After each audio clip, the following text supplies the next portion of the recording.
Hello, everyone. It is January 17th, 2019. It's been a while since I've done a video, and I had one I was getting ready to do. And I had 3 days where I was having dreams that were of a nature I knew I was seeing the same thing. And it was confusing to me. The third day, it got a little bit more clarity, and I was being directed to do the video I'm going to do. So I'm doing that. I went a little bit off track. I've got a little bit of time here because I think this video is going to run into two parts. So I'm going to have a little extra time. I have only so much on a cell phone, and I'll have to divide it into two because this is going to be too long for one single video sitting. Nonetheless, I decided that I wanted to go ahead and start out with this is going to be a video basically covering the nation of Israel. My people, Israel, they're two different things. Most people don't understand this little nuance, but there is a nuance in the Bible. There's things that I think a person would look at in the Old Testament and go, oh, wait a minute, that's inconsistent with what God has said, because he said that once Israel was formed as a country again, it would never be destroyed. Nonetheless, there are other places in the Bible that you can read that are clearly end of days prophecy, and it talks about the destruction of Israel. And you're like, well, what does that mean? But nonetheless, when you get into the text, you start to read its discussion of my people, Israel. So there is a difference. So we're going to touch on that, and that's where I was being directed to go with this video. So nonetheless, I'm going to go ahead and start with Hosea chapter 4, verse 6, and that's what I've had here. My people are destroyed from lack of knowledge. Because you've rejected knowledge, I also reject you as my priests. Because you have ignored the law of your God, I will also ignore your children. So I really have to say I'm somewhat disgusted with religion because none of this stuff is ever touched. Whenever you see people that ask questions like I used to when I was a kid, I got reprimanded with, you ask too many questions. Well, you ask questions because you want to have answers, and there are answers. None of these verses that are in the Bible are there just to be, using print on page. They're there for a reason. They're to convey understanding and knowledge. I do understand there is a lot in the Bible that seems opaque and hard to discern. So what I'm going to do, and what I like to do in all my videos, is bring a lot of pictures and a lot of understanding of current events and show how they are relating to biblical prophecy. I'm going to go into an entire video showing some of the background, and what this entire video is going to be about, the first two parts, is basically getting people to understand who my people Israel is before we can actually go into some of the biblical texts, so it's understandable what is being actually said regarding my people Israel. It is been a mystery because we have two different kingdoms in Israel, and that's what I'm going to show you in my next set of slides here. I did want to show this in particular, though, before we get started. I'm always looking up stuff, and I didn't have a lot to do with regard to this 2 or 3 pages that I pulled up. I'm not going to do anything with it. In fact, I'm not even going to pull this up, but I knew I had hit gold here. I pulled up the Honeybee Royal Illuminati families, and this is an actual PDF from the CIA. You can see what it says right here, what we got going on. Normally I take this caption off of here just because I don't want people to have to see all the busyness. I just feel like it takes away from the embedded text that I'm always trying to show. So I crop all this, and I do take the time to remove it, but nonetheless, I wanted to keep it up here so you could see how I pulled all these up in succession. And I invite anybody to pull this PDF up themselves because, frankly, I was too scared to do it. I have no clue what kind of embedded virus could be in this, but nonetheless, you can see what this is saying. I was like, oh my goodness, what do I have here? So anyway, I pulled that up. This was just the phrase that had come up. The entire thing, I pulled it down, and there is where this comes from, and there is the actual PDF upload file. And I could have opted to do that, but I just didn't. At some point, I may try to do it on another phone and see whether I can pull something up without frying my phone in information. It obviously it's legitimate because there you go. But nonetheless, I saw that and I thought it was completely fascinating. This is where I am going to start out with. I just happen to do a little drawing of Israel back as it was when it was the divided kingdom. Did this on Amos, and I'm going to go into some of what I actually wrote here after these first two parts, and we'll go back into it because a lot of this becomes understandable once you understand the background and the history of the Jewish people, and you have to understand where the 10 lost tribes went. And you can know this by watching symbols. This, again, is Satan's language, and it is also God's, but nonetheless, everything is hidden in plain sight. It's never really been hard to know where the 10 lost tribes went. You just had to be able to read a language that most people don't take the time to read. So nonetheless, I wanted to go ahead and show this chart here, this basically a map I drew out on the page of the Bible, showing the southern kingdom of Judah and the kingdom of Israel as they were broken up. Now, today, the entire country is encapsulated with just the two tribes that had left the kingdom of Judah. They were taken by the Babylonians. The kingdom of Israel, the northern kingdom, was taken by Assyria. This was taken first, then Judah was taken next. There's a little bit of a question as to who is represented in Judah. I really, at this point, I think it's strongly understood that it is the tribe of Judah, which is the tribe I'm from, and the tribe of Benjamin. Also, the tribe of Levi. There have been some Levitical priests that have been present with regard to something that just recently went on, so obviously they know who some of these people are. Nonetheless, this entire region here was taken by the Assyrian kingdom and disappeared, and no one knows where any of these people have gone. So this is where we're going to go with this hunt. So there were two kingdoms, the northern kingdom of Israel and the southern kingdom of Judah. The tribes of Benjamin and Judah comprised the southern kingdom and have returned and are the country of Israel today. And you notice I had capitalized country. Where are the vast majority of the Jewish people in the world today that are not known? Where are the 10 lost tribes, the lost kingdom of Israel, my people, Israel? Now we have this special. I thought this was just sort of interesting because it was PBS, and I've always liked Nova myself. But nonetheless, it tells you a little bit of the background about the 10 tribes that comprise the Northern Kingdom and basically the dates that we're dealing with here. Now you have 722 to 721, conquered by the Assyrian king Shalmaneser. Excuse me if I brutalize these words, but I'm not familiar with the pronunciations.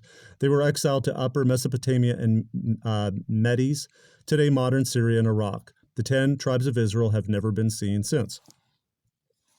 Okay, so we got the 10 lost tribes were the 10 of the 12 tribes of Israel that were said to have been deported from the kingdom of Israel after its conquest by the Neo-Assyrian Empire. Again, the dates: Reuben, Simeon, Dan, Naphtali, Gad, Asher, Issachar, I probably said that wrong, Zebulun, Manasseh, and Ephraim. Claims of the descent from the lost tribes have been proposed in relation to many groups, and in some religions espouse a messianic view that the tribes will return. Now, a lot of people think that this tribe is extinct because in the book of Revelation, this tribe has been excluded from the 144,000, the 12,000 represented by each of the other tribes is not being represented by this. And there's a reason for that. This tribe is written about in Last Days prophecy, but it is not represented for a reason because this tribe fell away in the worst way possible. But this, again, has to do with the placement of where this tribe was in relationship to Mount Hermon, which, again, has everything to do with Freemasonry. So we'll hit on that later on. Who took the 10 lost tribes? The 10 lost tribes were the 10 of the 12 tribes of Israel. Okay, same stuff, basically, that I had just pointed out. Now, one thing I am going to point out right here is Manasseh and Ephraim. Those are split tribes. Basically, you've got Manasseh and Ephraim, or Ephraim. I never know how to pronounce these. These were originally under the tribe of Joseph, and then they became two. So again, a little bit more information here. Jerusalem was besieged but not taken. It's talking about, of course, the Assyrian ruler. The tribes forcibly resettled by Assyria later became known as the 10 lost tribes. So again, we've got this again, the 10 lost tribes. have not been seen since. The 10 lost tribes were taken by the Assyrians and dispersed, but where? Again, symbols tell so much. Symbols, numbers, and iconography are the language of Yahweh, the Hebrew God, God the Father Almighty, as well as the adversary. Satan is Hebrew for adversary. Let's see what Satan, the adversary, is telling us through symbols. The northern kingdom of Israel was conquered by the Assyrians and led off into exile, never to return. Once again, where are the people of Israel? Who wears the symbols of Assyria, the conquerors of the Jewish northern kingdom of Israel today?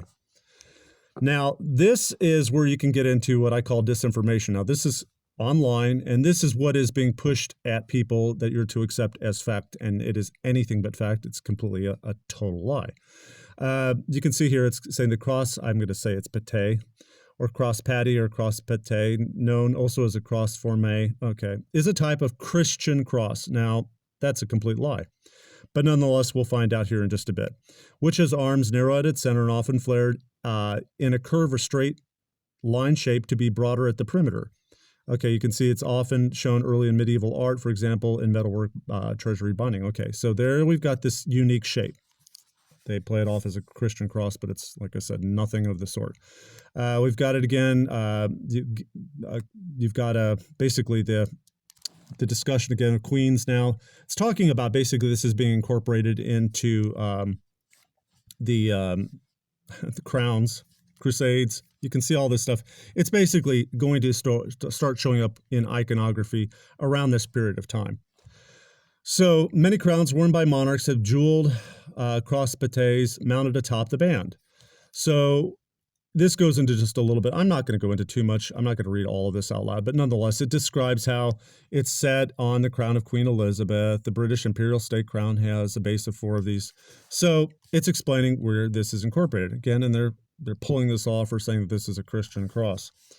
Quite odd because this Assyrian king displayed in the British Museum is wearing that same cross. Okay. Now, you can see what it says here. The Assyrian king Shamsi Adad, 823 to 811 before Christ, with Ninurtu's emblem the cross hanging over his chest. Now, you can see what you got going on here. That is what we've been saying. This is also known as a Maltese cross, and obviously, we're not dealing with Christianity. Since this Assyrian king ruled from 823 to 811 BC, I think it's highly unlikely he was Christian. And we've got it now on British royalty on this crown. So, okay, we've got this type of Christian cross supposedly here on that queen, but oddly enough, it isn't a cross at all. Why is it different than the cross that Christ died on? So we can all tell clearly that's not the shape of a cross. So this British queen is wearing a symbol of the ancient kingdom of Assyria, the same kingdom that captured and carted off the northern Jewish kingdom of Israel, the current 10 lost tribes. She's not the only one who carries these symbols. So we've got, again, modern Queen Elizabeth wearing it. Now we got her walking out a door here. Now we're going to start chasing symbols again. So everything means something. I have no clue what this means, but nonetheless, I'm looking at this nurse aid worker here and her belt. So this is her belt. And if you've been watching any of my videos, you know exactly what these symbols are, especially this one. I haven't gone into the 5-star hexagram yet, but we've got the Freemasonic symbol. We all know what that's about if you've been watching. So let's search for more specific symbols of Assyria, that kingdom that carted off the northern kingdom of Israel and dispersed the 10 lost tribes. The Assyrians were one of the major peoples to live in Mesopotamia during ancient times. They lived in northern Mesopotamia near the start of the Tigris and Euphrates rivers. The Assyrian Empire rose and fell several times throughout history. So it goes a little bit more into this Akkadian Empire background. I'm not going to bore people with everything that I've found online, but I'm just showing you that, there's quite a bit of background information if a person wants to pull it up. Now you've got an ancient Assyrian god here. Now, again, we're dealing with Nephilim because we've got wings, and you're going to see on some of the other ones, I'm going to show you that these are not all just human bodies. But nonetheless, we've got things going on here. So what do we have here? We've got a fleur-de-lis. And again, this one is a half man, half lion. So we've got a Nephilim hybrid, and we've got the fleur-de-lis on its crown right up there. And same thing with this one too. We've got one at the base of this tree, and we also have one here. Now, of course, we've got our Christmas tree, and this is all pagan stuff, but people just ignore it, and they just keep doing Christmas the way they've been celebrating Christmas forever and ever in this country. And clearly, I will tell you, God is not happy, because I will read some stuff later on about end days prophecy and how God views this stuff, because he does not refer to it as anything related to him.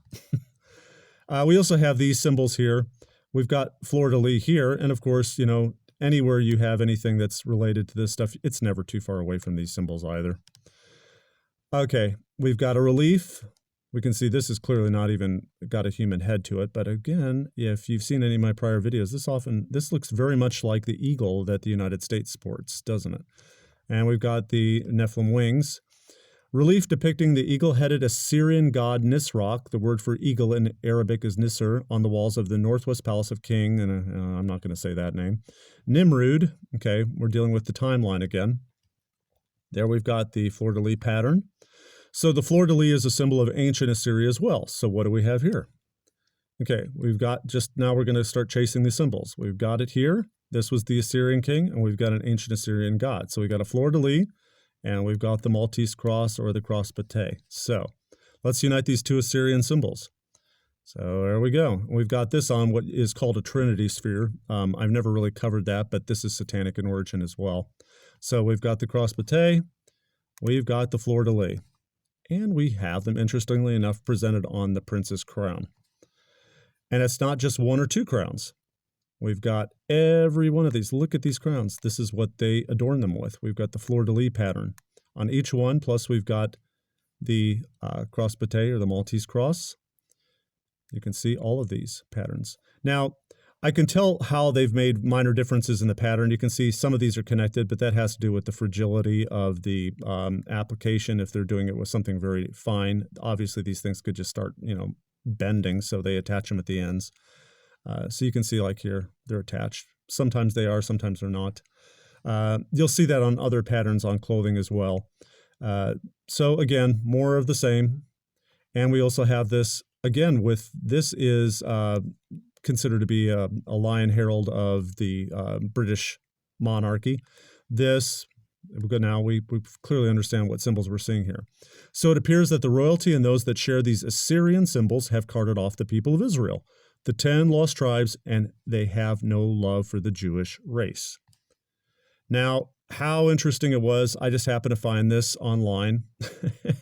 This happens to be the Maltese cross, or if you want to call it the cross patay, but no wonder where I found it. It was found right there. And we also know what they're about. So you can go buy that if you want to. I found the site. So who shares these symbols and has no love for the Jews? Remember Prince Harry being unaware he was being photographed at that party? Okay. And again, I just brought up the ring. And there's where you can get. Now, I typed this in, and there's what that was, because I know what this is. So we've got this here. We have him. We've got all these symbols that are interconnecting. This is going to connect here in a moment. So you got the Maltese cross patay, and we got that nasty symbol. And Mason's own indeed. Now, all of these things, I just always try to just connect the dots so people can see the associations of all of this. Of course, we had this on a ring being sported by that company. So just whose shirt pocket is adorning that cross patay, an Assyrian symbol also identified as the Maltese cross. Boom. And there we go. We got it on that guy. We all know all too well how he felt about the Jewish people. And we've got a German iron cross. Same thing the Queen wears. So connecting all of this stuff. Now, that, of course, they've been playing that off as a Christian cross. Again, who shares these symbols and has no love for the Jews? Again, symbols are their own language of conveyance hidden in plain sight. Now, free high-resolution images of the Knights Templar cross. Look who else is sharing that symbol. Knights Templar, the poor fellow soldiers of Christ and of the Temple of Solomon. Okay, so now we're going into the order of Solomon's Temple. There's a lot of stuff on this he is written of in the Bible, but there is a lot of adjunct writing about the fact that the Second Temple was built by demons. It's not in the Bible, and again, this is who you choose to follow and who you choose to believe. Nonetheless, I'm sure that this group embraces that philosophy. But nonetheless, you've got the Knights Templar, or simply the Templars, were a Catholic military order recognized in 1139. So way, way back in time, we've got them using that symbol as well. The sad history of the Knights Templar by Catholic Answers. Okay, the end of the Knights Templar was a sad close to an order whose origins 2 centuries earlier, blah, blah, blah. Okay, so we've got him way back at that time using that symbol as well. Now, of course, he's wearing that symbol too, and he was baptized in the Roman Catholic Church. So you've got all these connections. He was attached to the symbol, same with the Knights Templar, who are part of the military wing of the Catholic Church. Hitler greets Reich Bishop, I'm not going to say the name too hard, and Abbot Albinus, blah, blah, as honorary guests at the Reich Party rally for unity and strength. So we've got old photos here, and we've got these 2 Catholic priests meeting up with Hitler. And again, people asking, was he a Christian? And there's those 2 in a little bit of a better picture photograph. But again, analyze what we're seeing here in the photos. Now, you're not going to just see that on, this is just not because this was the 1930s and they were meeting up with him and this was a dark time in their history. The Catholic Church still has that symbol all over their outfits. The popes have that. So it appears to me that the Knights Templar are very much alive and have been taking on other forms. So we also have this man, the last pope, joined the Hitler Youth Corps in 1941 and later became Pope Benedict. This is information. If you want to choose to snapshot that, you can read up on it. It's interesting background on Joseph Ratzinger, the former Nazi. It's too small, and I'm not going to go through reading it right now. Nonetheless, there we go. Once again, cross-bate, Maltese cross. Boom, boom. So this is nothing to do with Christianity whatsoever. This is an Assyrian symbol. Hitler assured there was no fundamental difference between National Socialism and the Catholic Church. The SS has been organized by Himmler according to the principles of the Jesuit order. There's just a lot of information out there if people choose to look it up. This was cut out of an old newspaper, that's why it's turned color, I'm sure. Hitler greets 2 Roman Catholic officials in 1934. Hitler said, "As for the Jews, I am just carrying on with the same policy which the Catholic Church has adopted for 1,500 years. God has given us," and that's what he said. And then there's Pope Pius XII. And again, always watching symbols. Long buried Vatican files reveal a new indictment of Pope Pius. Okay, this is from back in 1999. It again talks about him basically working with Adolf Hitler to destroy the German Catholic political opposition. Why the Pope chose impartiality over condemnation of the Nazis. It says here, Pius, who's today is often depicted either as a Nazi sympathizer or as a wartime saint. So this guy has a sordid past. And this Pope that assisted in Hitler's Holocaust of the Jews, it appears he is in full Egyptian regalia here. So let's take a look what we got. So we've got the Pope here. Now, this is, again, an analysis of form. You've got him on a raised ace being carried around by these individuals here. You've got this demi-lune-style fan going on here. You got the papal crown. You've got the hand with the 2 fingers, which that's, again, a sign. I haven't gone into that yet, but you can see how this is laid out. This is very much done like the Egyptians did. And, of course, you've still got the same fans. This is just, of course, we don't have feathers on the Egyptians, but they're on the on the Catholic. It's always back to Egypt, no matter where they go. Down to the demi-lune curve-shaped fans on the dais. Now for a bit more history. They conquered much of the Middle East and Egypt. Once again, it was the Babylonians who brought down the Assyrian Empire in 612 BC. The Assyrians were perhaps most famous for their fearsome army. They were a warrior society where fighting was a part of life. So Assyria, Egypt, and Babylon appeared to have merged into one. Egypt was conquered by Assyria, who was conquered by Babylon.